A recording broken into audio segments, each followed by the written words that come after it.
Assalamualaikum warahmatullahi wabarakatuh. Perkenalkan, saya Imra, peserta Latsar Angkatan 10 Universitas Borneo Tarakan, Puslatbang KDOD LAN. Di era globalisasi seperti pada saat ini menuntut suatu bangsa untuk melakukan perubahan agar dapat berdaya saing dan memajukan negara tersebut. Perubahan-perubahan itu meliputi peningkatan sumber daya yang dimiliki serta mengikuti perkembangan zaman yang terjadi pada saat ini. Salah satu isu yang berkembang dan dapat menghancurkan negara Republik Indonesia yakni adanya paham radikalisme. Radikalisme secara umum dipahami sebagai suatu gerakan sosial yang mengarah pada hal-hal negatif. Aspek-aspek penyebab timbulnya radikalisme meliputi sosial ekonomi, politik, pendidikan, agama, budaya, serta ideologi. Pada aspek sosial ekonomi, radikalisme umumnya disebabkan ketidakpuasan publik terhadap kebijakan pemerintah yang tidak adil terhadap rakyat kecil. Faktor kemiskinan juga memungkinkan seseorang untuk berbuat radikal untuk mendapatkan bantuan dari pihak tertentu.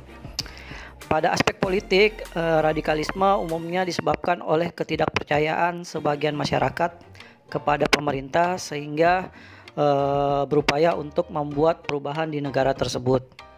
Pada aspek pendidikan, radikalisme muncul umumnya disebabkan oleh kebebasan pemahaman dan berpikir seorang mahasiswa yang mengarah kepada radikal. Kemudian terbatasnya kurikulum terkait penguatan karakter bangsa, sempitnya pemahaman ilmu agama, serta adanya kekecewaan terhadap proses pendidikan. Dalam aspek agama, radikalisme umumnya muncul dengan adanya kelompok gerakan di tengah masyarakat yang mengatasnamakan agama yang secara terang-terangan. Pada aspek ideologi, radikalisme umumnya muncul karena ada propaganda sang pemimpin.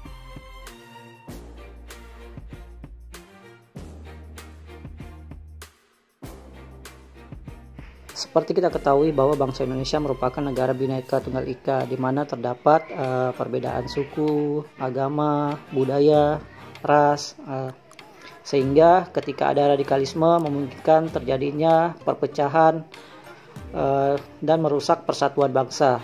Kemudian memungkinkan terjadinya semakin terkikisnya ideologi Pancasila.